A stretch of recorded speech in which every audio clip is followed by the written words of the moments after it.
Section 2 of A Dozen Ways of Love, A Marriage Made in Heaven.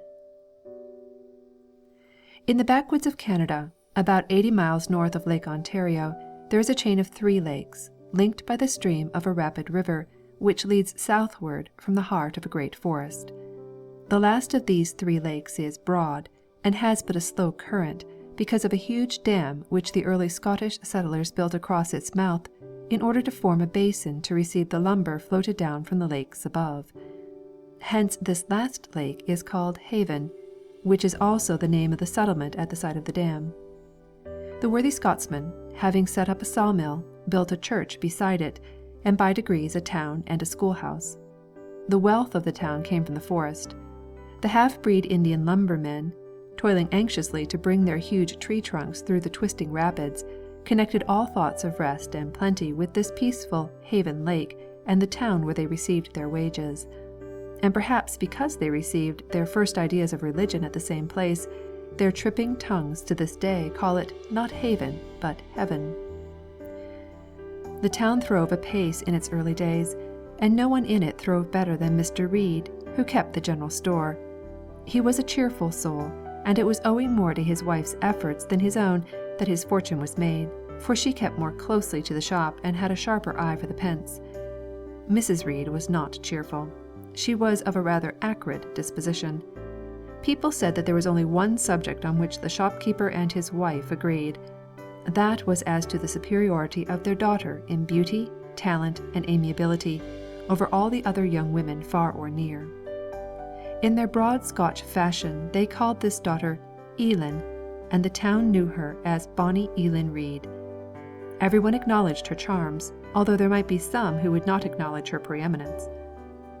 Mr. and Mrs. Reed carried their pride in their daughter to a great extent, for they sent her to a boarding school in the town of Coburg, which was quite 2 days' journey to the south.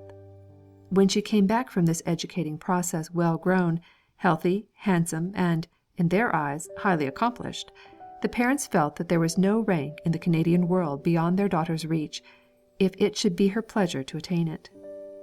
It wouldn't be anything out of the way even, chuckled the happy Mr. Reed, if our Elin should marry the Governor-General. Tuts, father, governors, said his wife scornfully, not because she had any inherent objection to governors as sons-in-law, but because she usually cried down what her husband said. The chief difficulty would be that they are usually married before they come to this country, aren't they, father? Elin spoke with a twinkling smile. She did not choose to explain to anyone what she really thought. She had fancies of her own, this pretty backwoods maiden. Well, well, there are lads enough in town, and I'll warrant she'll pick and choose, said the jolly father in a resigned tone. He was not particular as to a governor, after all. That conversation happened when Elin first came home, but a year or 2 after, the family conferences took a more serious tone. She had learnt to keep her father's books in the shop, and had become deft at housework, but there was no prospect of her settling in a house of her own. Many of the best young men in the place had offered themselves as lovers and been refused. "Oh, what's the use of talking, father?" cried Mrs. Reed. "If the girl won't, she won't, and that's all. But I can tell you, Elin Reed, that all your looks and your manners won't save you from being an old maid, if you turn your back on the men." "I wasn't talking," said Mr. Reed humbly. "I was only saying to the lassie that I didn't want her to hurry, but I'd be right sorry when I'm getting old not to have some notion where I was going to leave my money. It'll more than last out our Elin's day, if it's rightly taken care of." "But I can't marry unless I should fall in love," said Elin wistfully. Her parents had a vague notion that this manner of expressing herself was in some way a proof of her high accomplishments. Life was by no means dull in the little town. There were picnics in summer, sleigh drives in winter, dances and what not, and Elin was no recluse. Still, she loved the place better than the people, and there was not a spot of ground in the neighborhood that she did not know by heart. In summer, the sparkling water of the lake rippled under a burning sun, and the 1,000 tree trunks left floating in it, held near to the edge by the floating boom of logs, became hot and dry on the upper side, while green water moss caught them from beneath. It was great fun for the school children to scamper out daringly on these floating fields of lumber, and Elin liked to go with them, and sometimes walk far out alone along the edge of the boom. She would listen to the birds singing, the children shouting, to the whir of the saws in the mill, and the plash of the river falling over the dam, and she would feel that it was enough delight simply to live without distressing herself about marriage yet a while. When winter came, Elin was happier still. All the roughness and darkness of the earth was lost in a downy ocean of snow. Where the waterfall had been there was a fairy palace of icicles glancing in the sun, and smooth white roads were made across the frozen lake. Elin never drew back dazed from the glittering landscape. She was a child of the winter, and she loved its light. She would often harness her father's horse to the old family sleigh and drive alone across the lake. She took her snowshoes with her, and, leaving the horse at some friendly farmhouse, she would tramp into the woods over the trackless snow.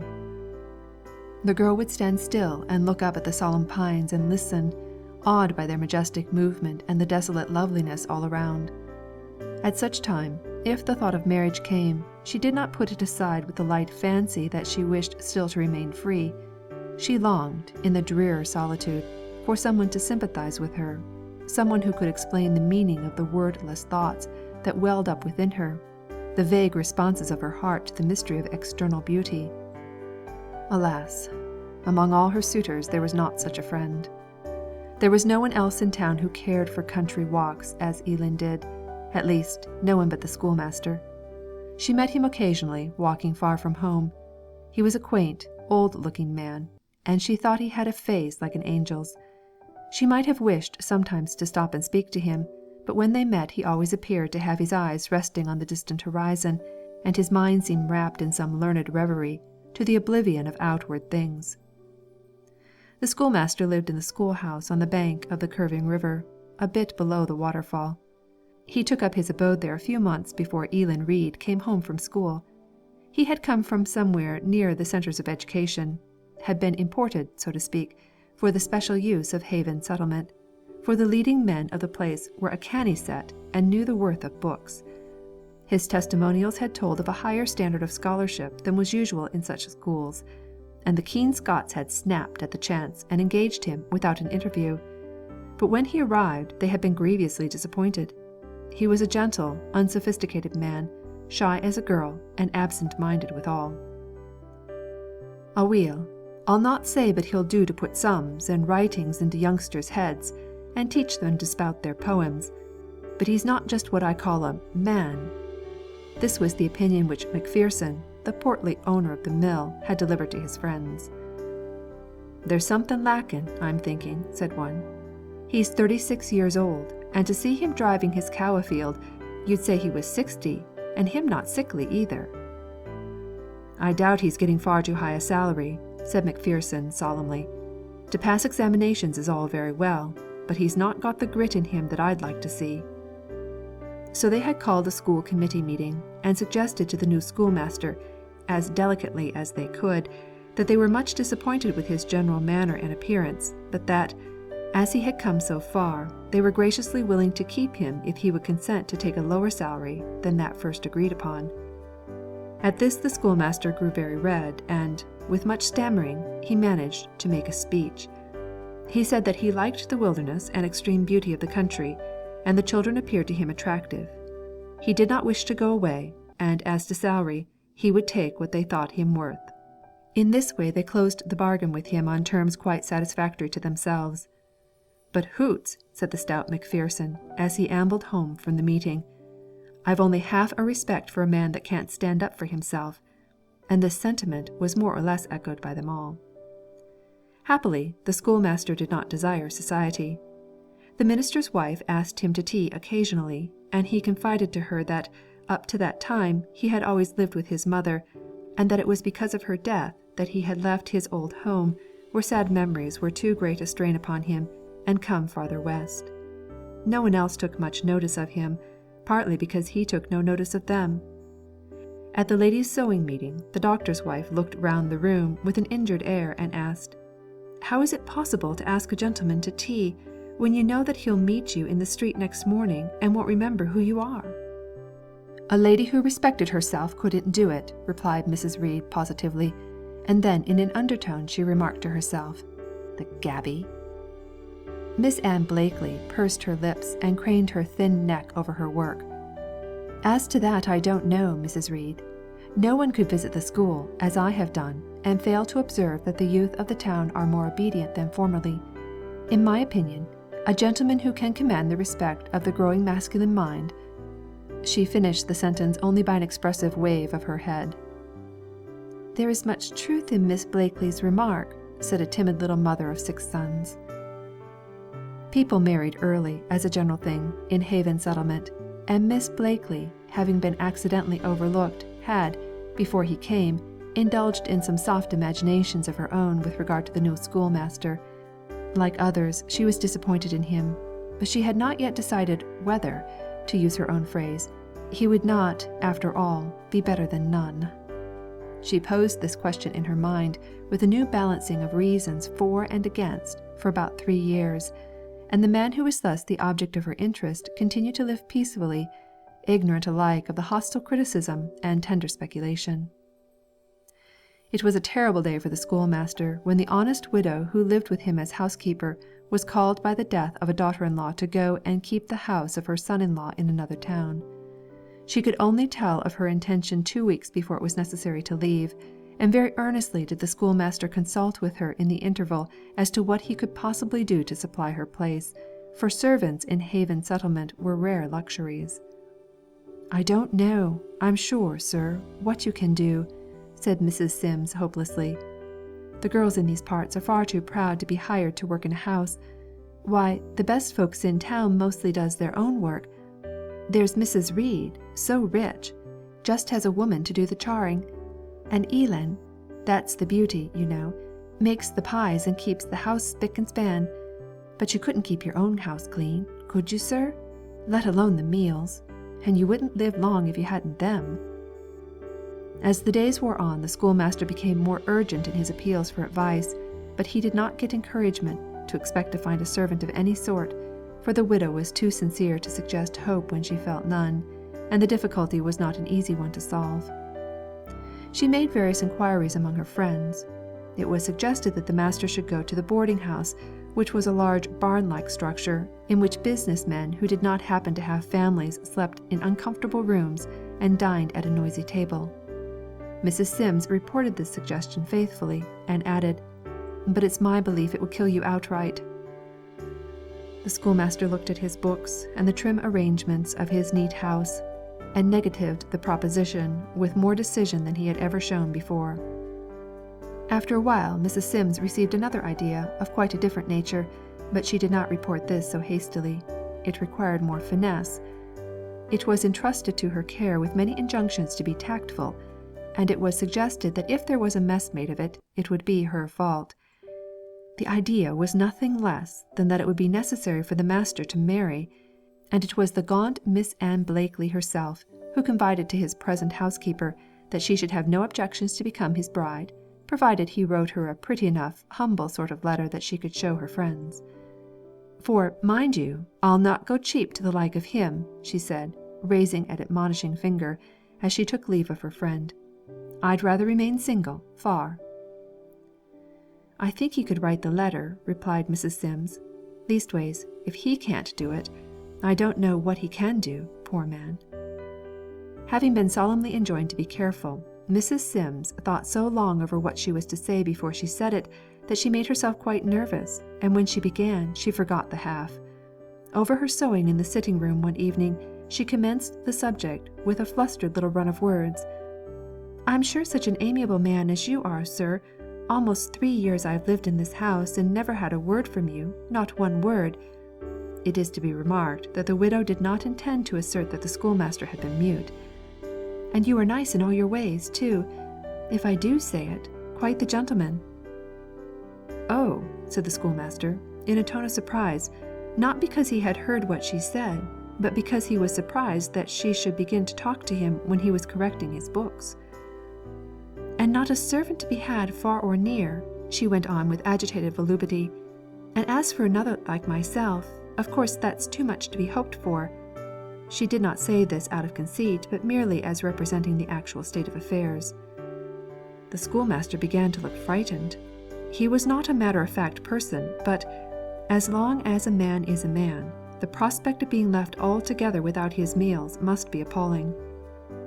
"So why shouldn't you get married? I don't know," she added, in this tremulous excitement, speaking in an argumentative way, as if she had led him by an ordered process of thought to an inevitable conclusion. "Oh!" exclaimed the schoolmaster in surprise again, this time because he had heard what was said. The worst was now over, and Mrs. Sims, having once suggested the desperate idea of the necessity of marriage, could proceed more calmly. She found, however, that she had to explain the notion at length before he could at all grasp it, and then she was obliged to urge its necessity for some time before he was willing to consider it. He became agitated in his turn, and, rising, walked up and down the room, his arms folded and an absent look in his eyes, as though he were thinking of things farther off. "I do not mind telling you, for I believe you are a motherly woman, Mrs. Sims, that this is not the first time that the thought of marriage has crossed my mind," with solemn hesitation. "I have thought of it before, but I have always been hindered from giving it serious consideration from the belief that no woman would be willing to marry me." "Well, of course there's some truth in that, sir," said his faithful friend, reluctantly obliged by her conscience to say what she thought.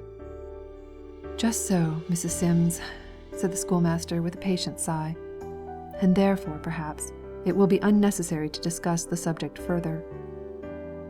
"Still, there's no accounting for tastes. There might be some found that would." "It would not be necessary to find more than one," said he with a quiet smile. "No, that's true, sir, which makes the matter rather easy. It's always been my belief that while there is life there is hope." "True, true," he replied, and then he indulged in a long fit of musing, which she more than suspected had little to do with the immediate bearing of the subject on his present case. It was necessary to rouse him, for there was no time to be lost. "Of course I don't say that there's many that would have you. There's girls enough, but laws, they'd all make game of you if you were to go a-courting to them, and, I take it, courting's not the sort of thing you're cleverest at." "True," said the schoolmaster again, and again he sighed. "But now a good sensible woman, like Miss Blakely, as would keep you and your house clean and tidy, not to speak of cooking, I make bold to say that you couldn't do better than to get such a one, if she might be so minded." "Who is Miss Blakely?" he asked wonderingly. "It's her that visits the school so often. You've seen her time and again." "I recollect," he said, "but I have not spoken much with her." "That's just what I said," she observed triumphantly. "You'd be no more up to courting than cows are up to running races. Now, as to Miss Blakely, not being as young as some, nor to say good-looking, she might not stand on the ceremony of much courting. If you just wrote her one letter, asking her quite modest, and putting in a few remarks about flowers and that sort of thing, as you could do so well, being clever at writing, I give it as my opinion, it's not unlikely she'd take you out of hand, and not every one would, of course, but she has a kind heart, has Miss Blakely." "Kind, is she?" he said with a tone of interest, "and sweet-tempered?" Miss Sims said more in favour of the scheme. It required that she should say much, for the schoolmaster was not to be easily persuaded. She had, however, 3 strong arguments in its favour, which she reiterated again and again, with more and more assurance of certitude as she warmed to the subject. The first point was, that if he did not marry, he must either starve at home or go to the boarding-house, and at the latter place she assured him again, as she had done at first, he would probably soon die. Her second point was, that no one else would be willing to marry him except Miss Blakely, and her third, although in this matter she expressed herself with some mysterious caution, that Miss Blakely would marry him if asked. Mrs. Sims bridled her head, spoke in lower tones than was her wont, and said that she had the secret of Miss Blakely's partiality from good authority. She sighed, and he heard her murmur over her sewing that the heart was always young. In fact, without saying it in so many words, she gave her listener to understand clearly that Miss Blakely had conceived a very lively affection for him. And this last, if she had known it, was the only argument that carried weight, for the schoolmaster could have faced either the prospect of starvation or a lingering death in the rude noise of the boarding-house, but he was tender-hearted, and, moreover, He had a beautiful soul, and supposed all women to be like his mother, whom he had loved with all his strength.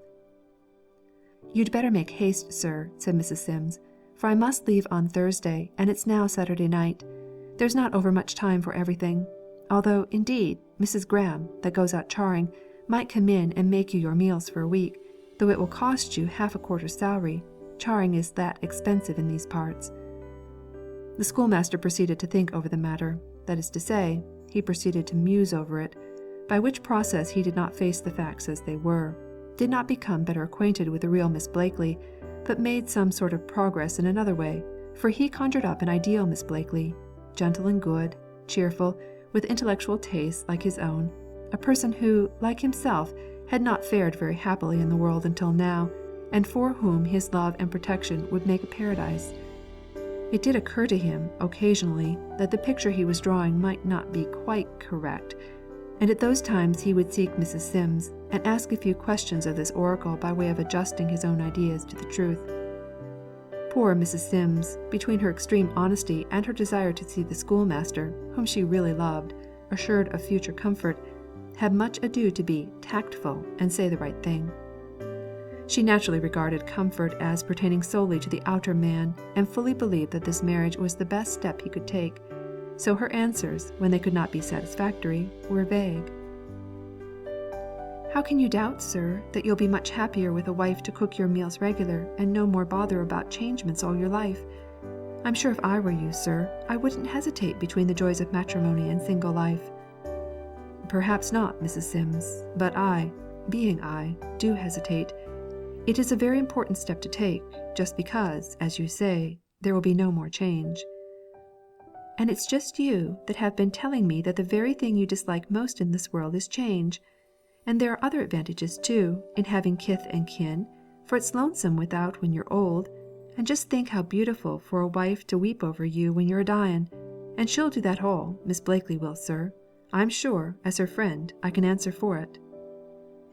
"The wills above be done," murmured the schoolmaster, "but I would fain die a dry death." Time pressed. The schoolmaster procrastinated. The very evening before the widow's departure had arrived, and yet nothing was done. Then it happened, as is frequently the case when the mind is balancing between two opinions, that a very small circumstance determined him to write the all-important note. The circumstance was none other than his having a convenient opportunity of sending it, for to him, as to many other unpractical minds, the small difficulties in the way of any action had as great a deterring power as more important considerations. Miss Blakely happened to live on the other side of the town, and though the master walked much farther than that himself every day, he felt that in this case it would hardly be dignified to be his own messenger. It was early in the evening, and the master's window was open to the soft spring air that came in full of the freshness of young leaves and the joyous splash of the flooded river. Two of his schoolboys were loitering under the window, wishing to speak to him, yet too bashful. He got up and sat on the window-sill, smiled at them, and they smiled back. They had a tale to tell, but as it was of a somewhat delicate nature and hard to explain, he had to listen very patiently. They had $1, a brown and green paper dollar, which they gave him with an air of solemn importance. They said that they and some of their comrades had been a long way from home gathering saxifrage, and that they had met one of the young ladies of the town. She had her arms full of flowers, and her pocket quite full of moss, so full that she had to take her purse and handkerchief out and hold them in her hand with the flowers because the moss was wet. When she came upon them, they were trying to get some saxifrage that was on a ledge of rock. They could only climb halfway up the rock, and were none of them tall enough to reach it, so she put down all her flowers and things and climbed up and got it for them, but in the meantime one of them opened the purse and took out the dollar. She never found it out and went away.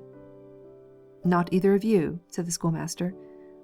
"No, sir, one of the other fellows did it, but he's sorry and wants to give it back, so we said that we would tell you, and perhaps you would give it to her." "Why couldn't you go and give it to her, just as you have given it to me?" "Because we knew you'd believe us that it was just the way we said, and her folks, you know, might think we'd done it when we said we hadn't. Or, Mother said, if you don't want to be troubled, perhaps you'd just write a line to say how it was, and we'd go and leave it at the house after dark and come away quick." The master had no objection to this, so he brought the boys in and got out his best notepaper. He was fastidious about some things, and wrote a note beginning, "Dear Madam," telling in a few lines that the money had been stolen and restored. "What is the lady's name?" he asked, taking up the envelope. "It was Elon Reed, sir, Mr. Reed's daughter that keeps the shop." So the schoolmaster wrote Miss Elon Reed in a fair round hand, and then he paused for a moment. He was making up his mind to the all-decisive action. "Perhaps you can wait for another note and take that for me at the same time," he said. He gave them some picture papers to look at. Then he wrote the note of such moment to himself, beginning, as before, "Dear Madam," and doing his best to follow the many instructions which the faithful Mrs. Sims had given him. It was a curious specimen of literature, in which a truly elegant mind and warm heart were veiled, but not hidden, by an embarrassed attempt at conventional phrases. A letter that most women would laugh at, and that the best women would reverence. He addressed that envelope too, and sealed the notes, and sent away the boys. There was no sleep for the schoolmaster that night. With folded arms he paced his room in restless misery. Now that the die was cast, the ideal Miss Blakely faded from his mind, and he felt instinctively that she was mythical. He saw clearly that he had forfeited the best possibilities of life for the sake of temporary convenience, that he had sold his birthright for a mess of pottage. The long night passed at length, as all nights pass. The sun rose over purple hills to glow upon the spring-stirred forest, and to send golden shafts deep down into the clear heart of lake and stream. The fallen beauty of past woodland summers had tinged the water till it glowed like nut-brown wine. So brown it was that the pools of the river, where it swirled and rushed past the schoolhouse bend, seemed to greet the sun with the soft, dark glances of fawn-eyed water-sprites. The glorious sky, the tender colors of the budding wood, the very dandelions on the untrimmed bank, contrived their hues to accord and rejoice with the laughing water, and the birds swelled out its song. In the rapture of spring and of morning there was no echo of grief, for the unswerving law of nature, moving through the years, had set each thing in its right home. It is only the perplexed soul that is forced to choose its own way and suffer from the choice, and the song of our life is but set to the accompaniment of a sad creed, if we may not trust that, above our human wills, there is a power able to overrule the mistakes of true hearts, to lead the blind by unseen paths, and to save the simple from their own simplicity. Very early in the morning the schoolmaster, haggard and worn, slipped out of his own door to refresh himself in the sunlight that gleamed down upon his bit of green through the budding willow trees that grew by the riverside. He stood a while under the bending boughs, watching the full stream as it tossed its spray into the lap of the flower-fringed shore. He looked, as he stood there, like a ghost of the preceding night, caught against his will and embraced by the joyous morning. Just then he had a vision. A girl came towards him across the grass and stood a few paces distant.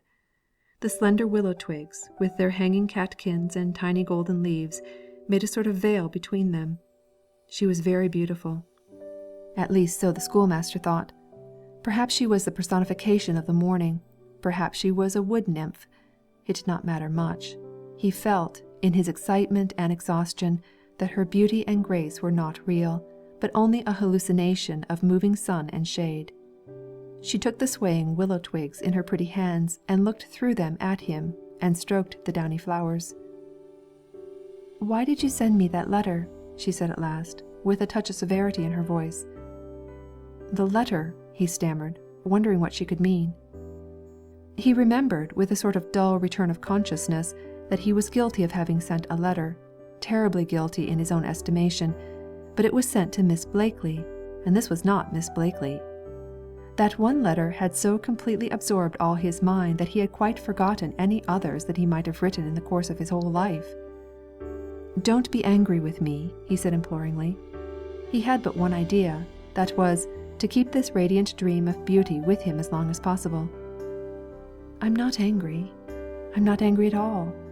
Indeed," and here she looked down at the twigs in her hand, and began pulling the young leaves rather roughly. "I am not sure but that I am rather pleased. I have so often met you in the woods, you know. Only I didn't know that you had ever noticed me." I never did," said the schoolmaster, but happily his nervous lips gave but indistinct utterance to the words, and his tone was pathetic. She thought he had only made some further pleading. I like you very much," she said. "I suppose, of course, everybody will be very much surprised, and Mother may not be pleased, you know, just at first. But she's good and dear, Mother is, in spite of what she says, and Father will be glad about anything that pleases me." He did not understand what she said, but he felt distressed at the moment to notice that she was twisting the tender willow leaves, albeit he saw that she only did so because, in her embarrassment, her fingers worked unconsciously. He came forward and took her hands gently, to disentangle them from the twigs. She let them lie in his, and looked up in his face and smiled. "I will try to be a good wife, and manage all the common things, and not tease you to be like other men, if you will sometimes read your books to me and explain to me what life means, and why it is so beautiful, and why things are as they are." "I'm afraid I don't understand these matters myself very well," he said, "but we can talk about them together." While he held her hands, she dropped her head till it touched his shoulder. He had kissed no one since his mother died, and the great joy that took possession of his heart brought, by its stimulus, a sudden knowledge of what had really happened to his mind. In a marvellously tender way, for a man who could not go a-courting, he put his hand under the pretty chin and looked down wonderingly, reverently, at the serious upturned face. "And this is the bonny Elin Reid?" Then Elin, thinking he was teasing her gently for being so easily won when she had gained the reputation of being so proud, cast down her eyes and blushed. So they were married, and lived happily, very happily, although they had their sorrows as others have. The schoolmaster was man enough to keep the knowledge of his blunder a secret between himself and God. As for Miss Blakely, she never quite understood who had stolen the dollar, or when or where, but she was glad to get it back. She never forgave Mrs. Sims for having managed her trust so ill, although the widow declared, with tears in her eyes, that she had done her best. He would have taken in the knowingest person, he would indeed, Anne Blakely, and, to my notion, a straightforward woman like you is well quit of a man who, while he looked so innocent, could act so deep. End of section 2.